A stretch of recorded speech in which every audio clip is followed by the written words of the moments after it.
El zumbido del tranvía deslizándose por la calle Hortaleza era la banda sonora habitual de las noches en vela de Sofía Herrera.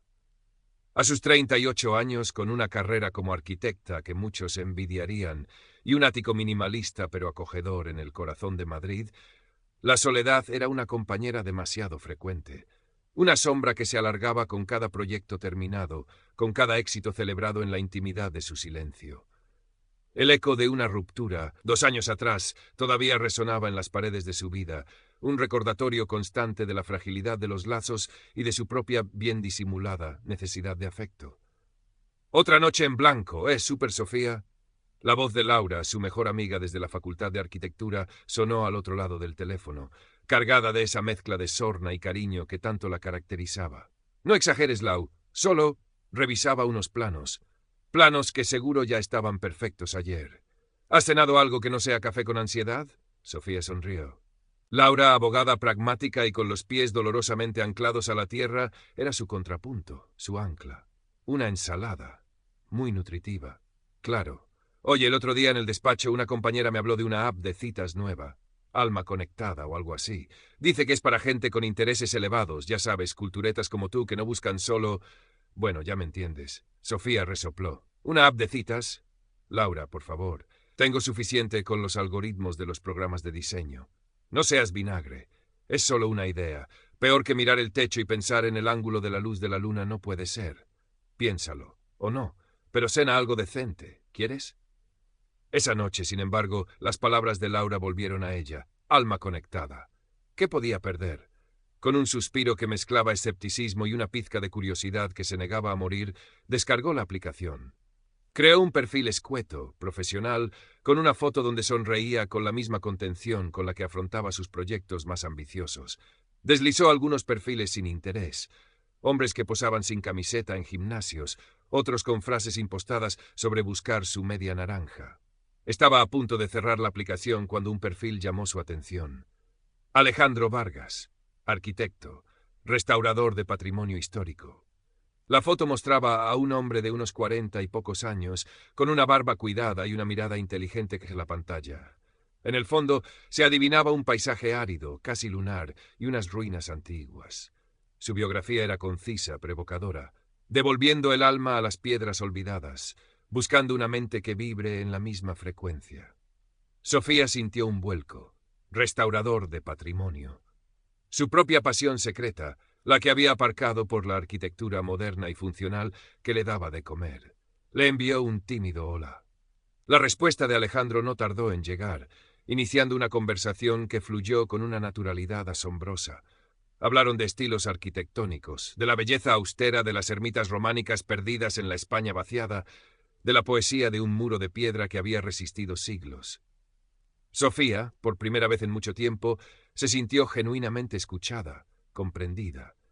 La soledad, por unas horas, pareció retroceder. La relación virtual con Alejandro Vargas se convirtió rápidamente en el epicentro de la vida emocional de Sofía.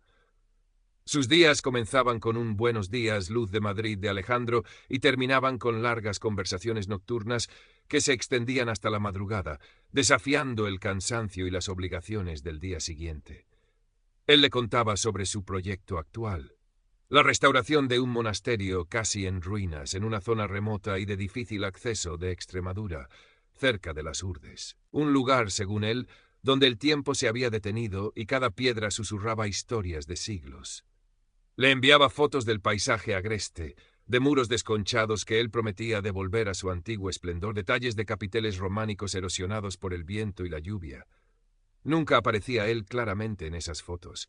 Siempre eran fragmentos, manos trabajando la piedra, planos extendidos sobre una mesa rústica, o él de espaldas contemplando la inmensidad del paisaje.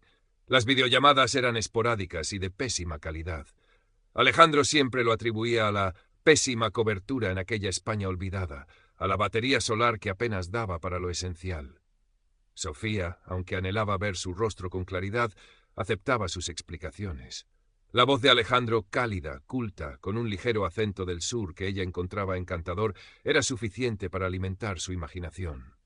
Él la llamaba su musa madrileña, su conexión con el mundo real y la belleza contemporánea. Halagaba su inteligencia, su sensibilidad artística, sus opiniones sobre arquitectura. «Eres la única que entiende la pasión que me mueve, Sofía», le escribía. «Contigo, incluso este desierto extremeño parece menos solitario». Ella, a su vez, se sentía revivir. La aridez de su propia vida emocional florecía bajo el riego constante de las palabras de Alejandro. Comenzó a soñar despierta con el día en que él regresara a Madrid, con pasear juntos por el Retiro, con visitar museos y debatir sobre arte hasta el anochecer. Un día, mientras tomaba un café con Laura en una terraza de Malasaña, no pudo evitar hablarle de Alejandro. Se llama Alejandro. Es arquitecto como yo. Está restaurando un monasterio increíble en Extremadura. Es diferente, Lau, realmente profundo. Laura arqueó una ceja mientras daba un sorbo a su cortado. ¿Extremadura? ¿Y cómo es que un arquitecto de patrimonio tan ocupado tiene tanto tiempo para chatear día y noche? Bueno, el lugar es muy aislado. Supongo que necesita conexión. Además, trabajamos en lo mismo. Tenemos mucho de qué hablar. Ya, ¿y lo has visto en persona? O al menos en una videollamada decente. Sofía sintió una punzada de incomodidad. La cobertura allí es terrible, pero su voz y lo que escribe es como si me conociera de toda la vida. Laura la miró con esa mezcla de afecto y escepticismo que Sofía conocía tan bien. Sofía, eres una mujer brillante, pero a veces tu corazón va más rápido que tu cabeza. Solo, ten cuidado, ¿vale? Los cuentos de príncipes azules en monasterios abandonados suelen tener truco. Sofía forzó una sonrisa. No es un príncipe azul, es solo alguien interesante. Y no te preocupes, sé cuidarme. Pero las palabras de Laura, aunque las desechara al instante, dejaron un pequeño pozo de inquietud, una nota discordante en la melodía perfecta que Alejandro había compuesto para ella. Current Part Characters 318, Total Characters 379. La primera sombra apareció unas semanas después, sutil como una nube pasajera en el cielo extremeño que Alejandro le describía. Durante una de sus conversaciones nocturnas, él sonaba preocupado, más lacónico de lo habitual. ¿Ocurre algo, Alejandro? Te noto. Distante. Hubo una pausa antes de que él respondiera, su voz teñida de una estudiada fatiga. Es este proyecto, Sofía. A veces siento que me supera. Hoy hemos tenido un problema con unos suministros esenciales, unos sillares de granito que encargué a una cantera local. El proveedor se ha echado atrás en el último momento. Dice que otra obra más grande le paga mejor. Y sin esas piedras, una parte crucial de la bóveda no puede asegurarse antes de que lleguen las lluvias de otoño. Sofía sintió una oleada de empatía.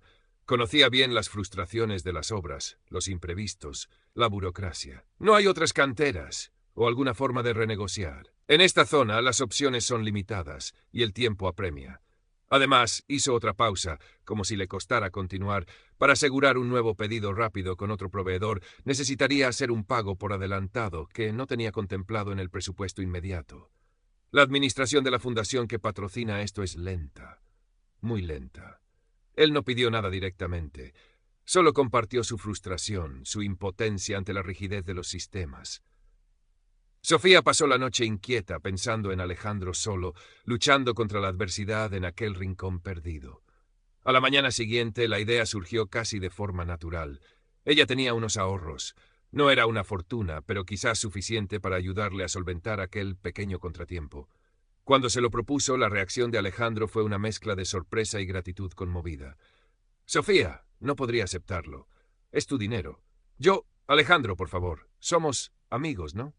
Y colegas, sé lo que es esto. Si puedo ayudarte a salvar esa bóveda, a que tu trabajo no se detenga, para mí sería una satisfacción. Considéralo un préstamo. Me lo devuelves cuando la fundación te reembolse. Tras mucha insistencia por parte de ella, él finalmente aceptó, no sin antes prometerle que sería la primera deuda de honor que saldaría en cuanto sus fondos se regularizaran. Le proporcionó un número de cuenta. Sofía, con el corazón encogido por una extraña mezcla de excitación por ayudar y una leve, casi imperceptible aprensión, realizó la transferencia. 1.500 euros. Has salvado más que una bóveda, Sofía. Has salvado mi fe en que aún existen almas nobles, le escribió él esa noche. Te debo mucho más que dinero. Sofía sonrió, satisfecha. La pequeña inquietud que había sentido se disipó ante la calidez de sus palabras. Había hecho lo correcto. Había ayudado a un hombre brillante y apasionado a continuar con su noble labor. El ciclo, sin embargo, no tardó en repetirse. Unas semanas más tarde, fue un equipo de topografía especializado que había sufrido una avería irreparable y necesitaba ser reemplazado urgentemente. Luego, un impuesto local imprevisto sobre los materiales de restauración. Más tarde, un supuesto robo de herramientas valiosas en el aislado monasterio.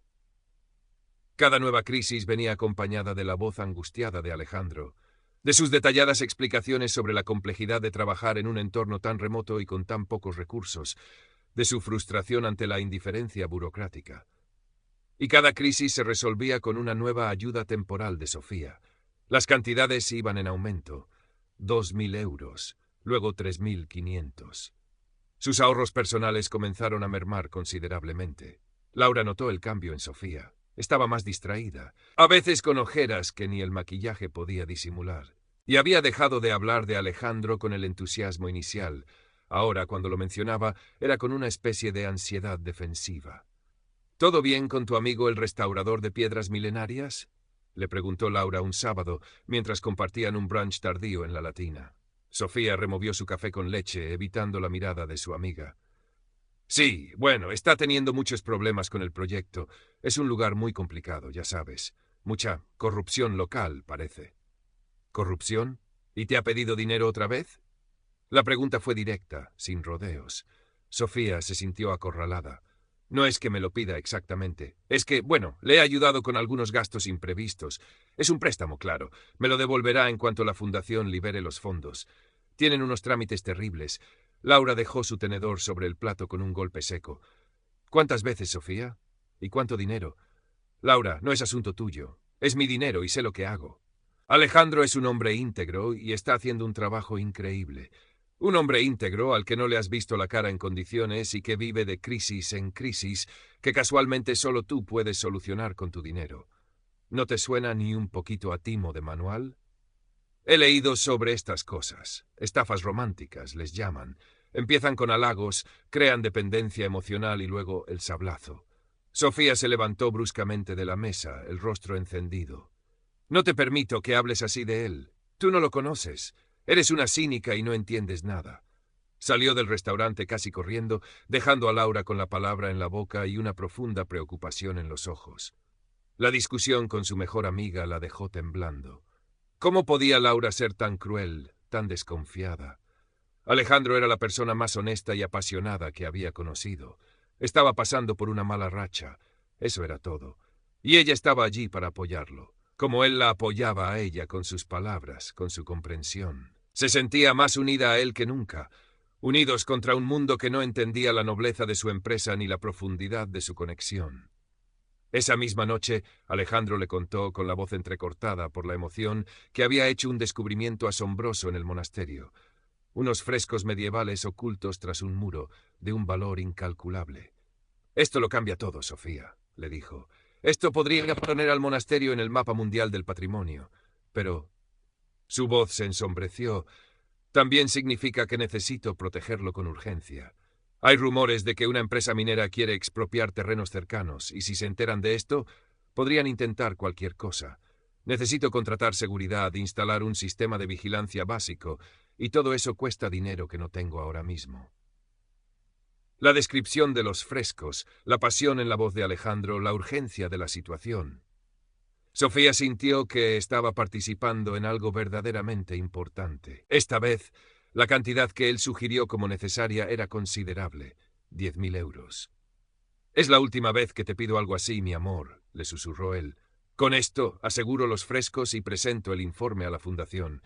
En cuanto lo hagan, me transferirán una partida extraordinaria y podré devolvértelo todo, hasta el último céntimo. Y entonces, Sofía, vendré a Madrid y comenzaremos nuestra vida juntos, lejos de todas estas angustias». Sofía pasó varios días en un torbellino de ansiedad y una extraña euforia. 10.000 euros.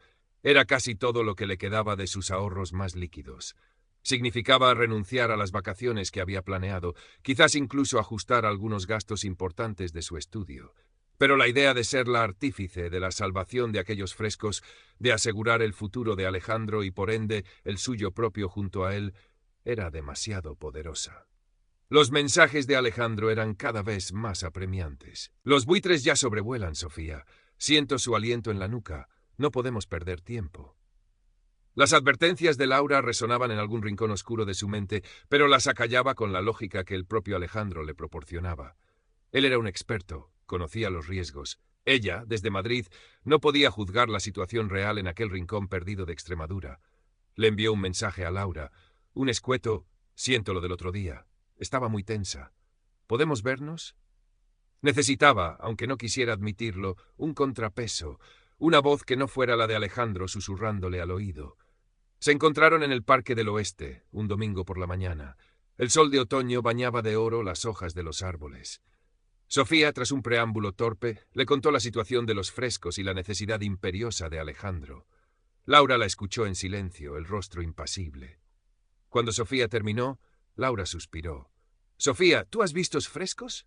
Una foto, un boceto, algo». «Bueno, Alejandro me los ha descrito con todo detalle.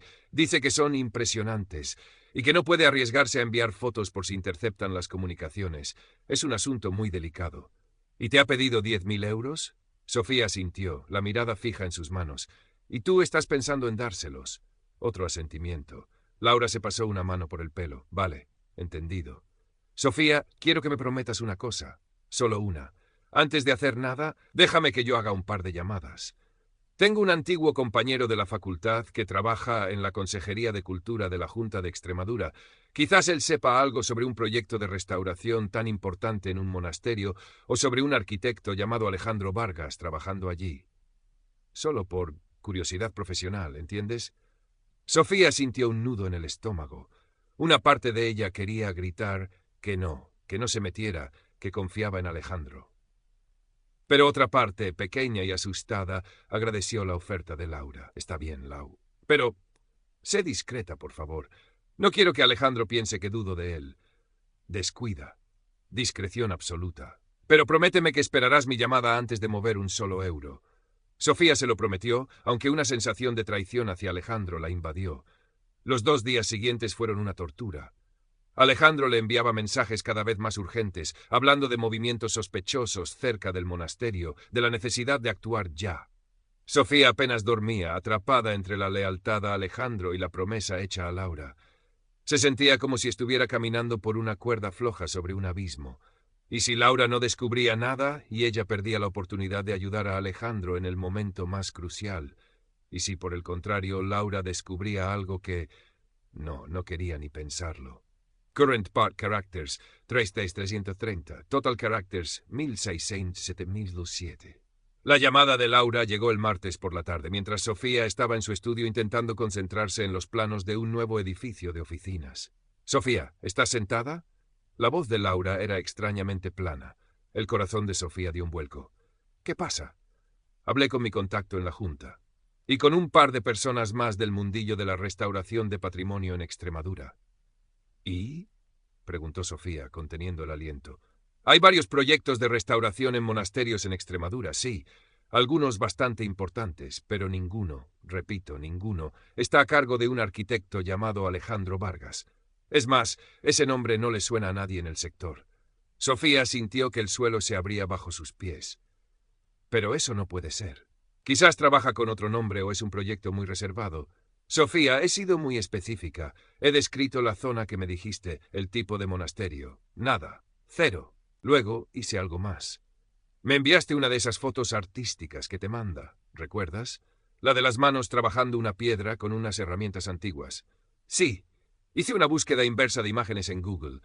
Esa foto, Sofía, pertenece a un blog de un artesano de la piedra de la Toscana, en Italia, publicada hace 5 años. Un silencio glacial se instaló en la línea. Sofía no podía respirar. Las palabras de Laura eran como martillazos, demoliendo la estructura de ensueño que Alejandro había construido con tanto esmero en su mente. «Pero los frescos», susurró ella con un hilo de voz. «Pregunté específicamente por descubrimientos recientes de frescos medievales en la zona». Silencio absoluto. «Sofía, creo que este tipo te está engañando, de la forma más cruel». Sofía dejó caer el teléfono. Se quedó mirando la pantalla de su ordenador, donde el rostro sonriente de Alejandro en la app de citas parecía ahora una burla macabra.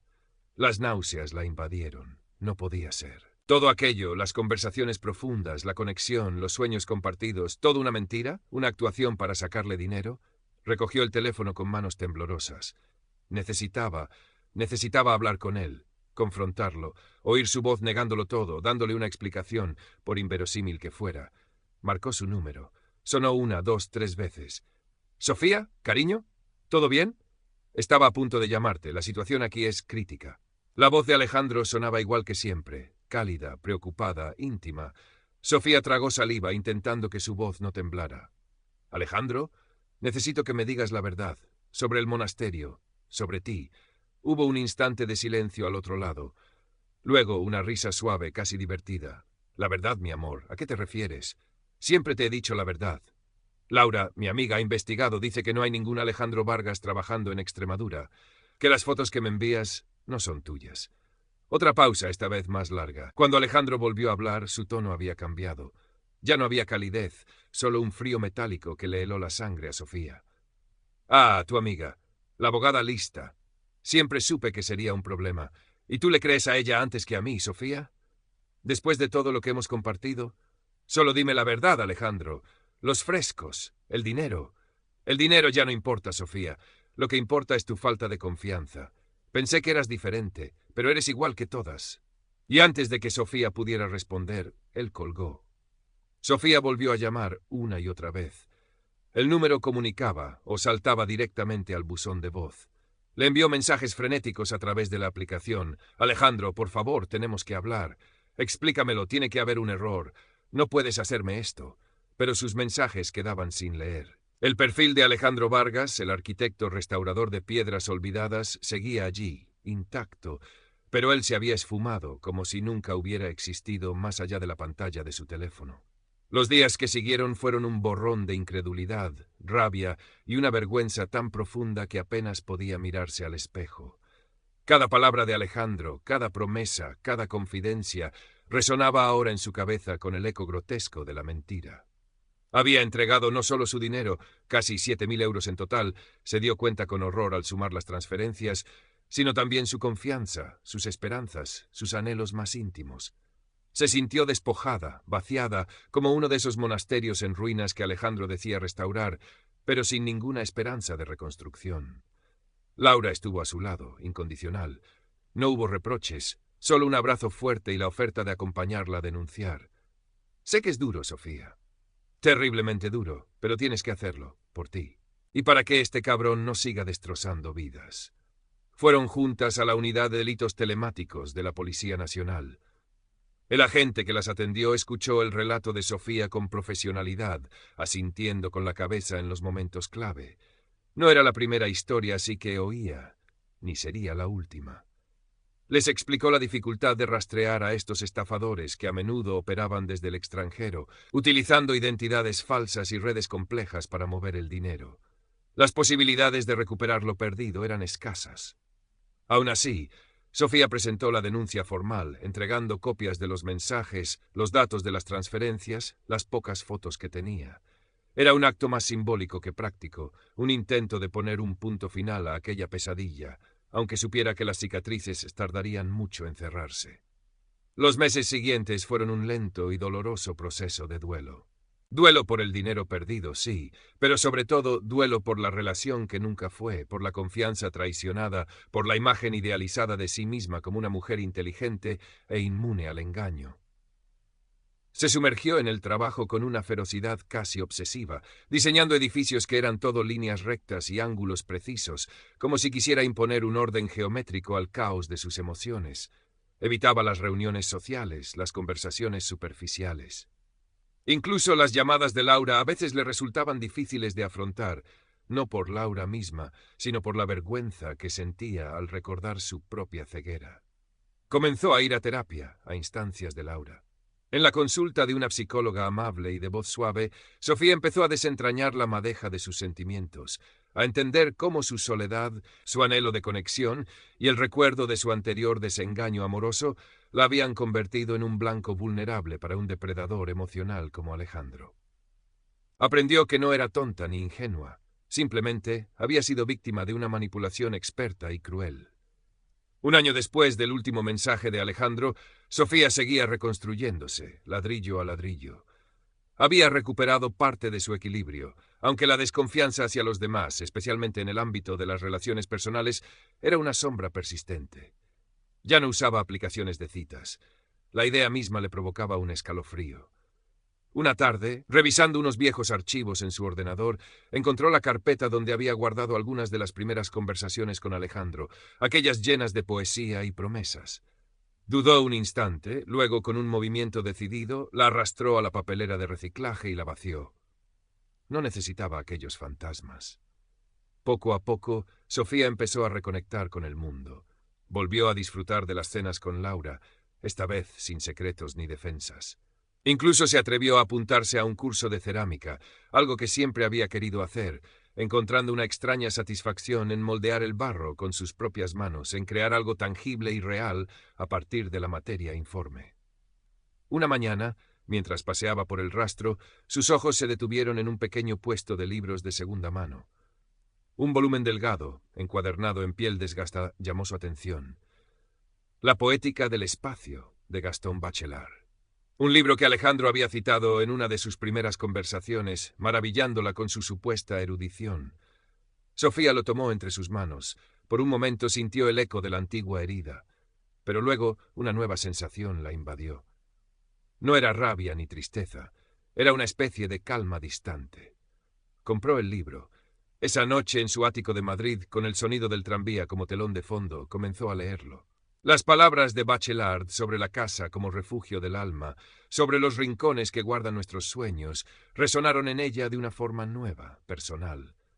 Ya no eran las palabras de Alejandro, eran las suyas redescubiertas. No volvió a saber nada de Alejandro Vargas. A veces se preguntaba cuántas otras mujeres habrían caído en sus redes, cuántas otras historias de falsos monasterios y amores virtuales estaría tejiendo en ese mismo instante. La policía nunca logró localizarlo. Pero Sofía, aunque marcada por la experiencia, ya no era la misma. Había aprendido de la forma más dura sobre los abismos de la manipulación, pero también sobre la insospechada fortaleza de su propio espíritu. Su trabajo como arquitecta adquirió una nueva dimensión. Ya no solo diseñaba edificios, intentaba crear espacios que transmitieran seguridad, honestidad, belleza real. Espacios donde el alma pudiera sentirse verdaderamente en casa, a salvo de los fantasmas y los espejismos. La herida seguiría allí, como una grieta en un muro antiguo, pero Sofía estaba aprendiendo a integrarla en su propia estructura, convirtiéndola no en un signo de debilidad, sino en un testimonio de su capacidad para sobrevivir y, a su manera, seguir construyendo. Una tarde de primavera, casi 2 años después de la debacle, Laura la llamó con una excitación inusual en su voz. «Sofía, no te vas a creer esto. ¿Recuerdas el caso de de ese impresentable? ¿Alejandro?» El nombre todavía le producía un ligero malestar, pero ya no el dolor agudo de antes. «¿Qué pasa con él?»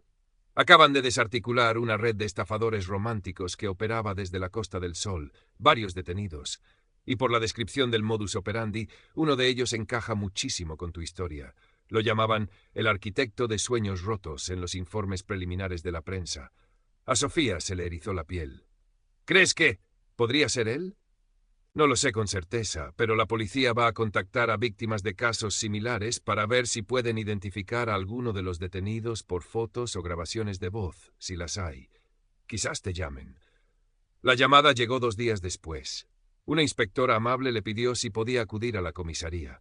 Había nuevas pistas en su caso. Con el corazón latiéndole con fuerza, Sofía aceptó. En una sala pequeña le mostraron una serie de fotografías. Hombres de mediana edad, algunos con aspecto distinguido, otros más anodinos. Y allí, en la tercera foto, lo reconoció. O, mejor dicho, reconoció al hombre cuyas imágenes Alejandro había usado. Era él, el de la barba cuidada y la mirada supuestamente inteligente. Pero en la foto policial, despojado del aura romántica y aventurera, parecía simplemente un hombre vulgar, con los ojos vacíos. «Ese es el rostro que él usaba», dijo Sofía, señalando la foto. Su voz era firme. Luego le hicieron escuchar varias grabaciones de voz de los detenidos, obtenidas de otras investigaciones. Ninguna era la voz aterciopelada y con acento del sur de Alejandro. El hombre de la foto, el que había prestado su imagen al engaño, no era el mismo que le había susurrado promesas al oído. La inspectora le explicó que estas redes a menudo utilizaban actores de voz y modelos de imagen diferentes, coordinados por un cabecilla. El verdadero Alejandro, el cerebro detrás de la voz y la manipulación, podría no estar entre los detenidos o ser uno de los otros rostros anónimos. Salió de la comisaría con una mezcla de emociones. No había habido un cierre limpio, una confrontación directa con su Alejandro, pero algo se había movido. La red había sido golpeada. Otros, quizás, se salvarían de pasar por lo que ella había vivido.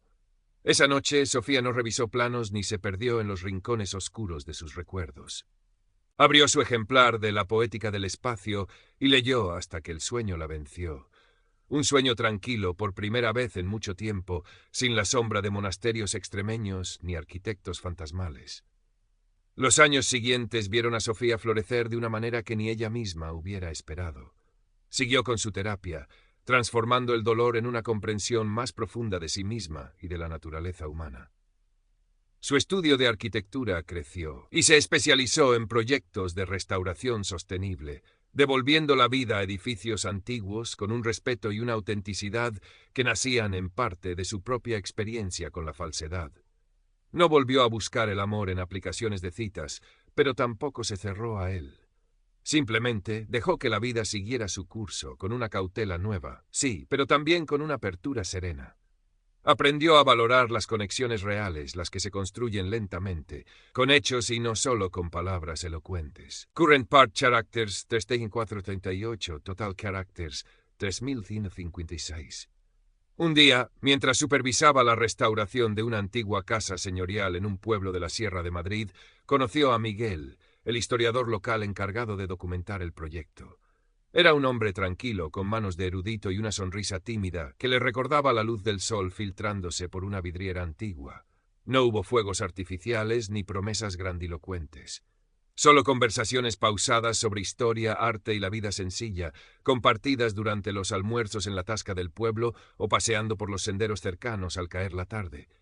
Construyeron su relación con la misma paciencia y cuidado con la que restauraban la vieja casona, piedra a piedra, verdad a verdad. Sofía nunca le ocultó su pasado, la dolorosa historia con Alejandro. Miguel la escuchó sin juzgarla, con una empatía que era un bálsamo para las cicatrices que aún perduraban. «Cualquiera puede ser engañado, Sofía», le dijo él una vez, tomando su mano entre las suyas. «Lo importante no es la caída, sino cómo te levantas y decides seguir construyendo». Y Sofía supo que esta vez estaba construyendo sobre cimientos sólidos. La soledad ya no era una sombra en su ático de Madrid. El zumbido del tranvía seguía siendo la banda sonora de la ciudad, pero ahora a menudo se mezclaba con la risa compartida, con el murmullo de una conversación tranquila, con el latido sereno de un corazón que a pesar de todo había aprendido a confiar de nuevo, no ciegamente, sino con la sabiduría de quien ha conocido la oscuridad y ha elegido, aún así, caminar hacia la luz. Su mayor proyecto, al final, no había sido ningún edificio, sino la paciente y esmerada restauración de su propia alma. Current Part Characters, 1825, Total Characters, 3981. La noticia de la sentencia final para algunos miembros de la Red de la Costa del Sol le llegó a través de un breve artículo en la sección de sucesos de un periódico digital, casi 3 años después de su denuncia. El hombre cuya foto había usado Alejandro recibió una condena menor por complicidad. De los cabecillas, algunos habían sido sentenciados a penas de prisión más largas, pero el artículo dejaba entrever que el verdadero cerebro detrás de la voz que había engañado a Sofía, el artífice de su particular infierno, probablemente seguía operando desde algún lugar remoto, inalcanzable para la justicia española. Sofía leyó la noticia sin el arrebato de ira o la sed de venganza que podría haber sentido años atrás. Había una leve decepción, sí, la constatación de que el mundo no siempre es justo, pero también había una sensación de distancia, como si estuviera leyendo sobre la vida de otra persona. Su vida había seguido adelante. El dinero perdido nunca se recuperó, pero ella había reconstruido su estabilidad financiera con su trabajo y esfuerzo. La herida emocional, aunque ya no sangraba, formaba parte de ella, un recordatorio de su vulnerabilidad, pero también de su fortaleza. Esa tarde, después de leer el artículo, Sofía cerró su ordenador y salió a pasear por el Madrid de los Austrias con Miguel. El sol de la tarde doraba las fachadas de los edificios antiguos y el aire vibraba con el murmullo de la ciudad. Se detuvieron a tomar un helado en una pequeña plaza, observando a los niños jugar y a las parejas pasear. ¿En qué piensas?, le preguntó Miguel, notando su expresión reflexiva. Sofía sonrió, una sonrisa genuina que le iluminaba el rostro. Pensaba en las estructuras, dijo, en cómo algunas parecen increíblemente sólidas y, sin embargo, pueden tener fallos ocultos que las hacen vulnerables, y en cómo otras, incluso después de haber sido dañadas, pueden ser restauradas con paciencia y cuidado, volviéndose incluso más interesantes, más llenas de historia. Miguel entendió la metáfora. Le apretó la mano. «Eres la mejor arquitecta que conozco, Sofía Herrera, especialmente en el arte de restaurar almas, empezando por la tuya». Ella apoyó la cabeza en su hombro, sintiendo la calidez del sol y la reconfortante solidez de su presencia. El pasado ya no era una prisión, sino una lección aprendida. Y el futuro, como un plano bien diseñado, se extendía ante ella lleno de posibilidades, esperando ser construido con inteligencia, con amor y, sobre todo, con verdad. El eco de una voz engañosa se había desvanecido por fin, reemplazado por la auténtica melodía de su propia vida, una vida que, a pesar de las cicatrices, era suya y solo suya para diseñar.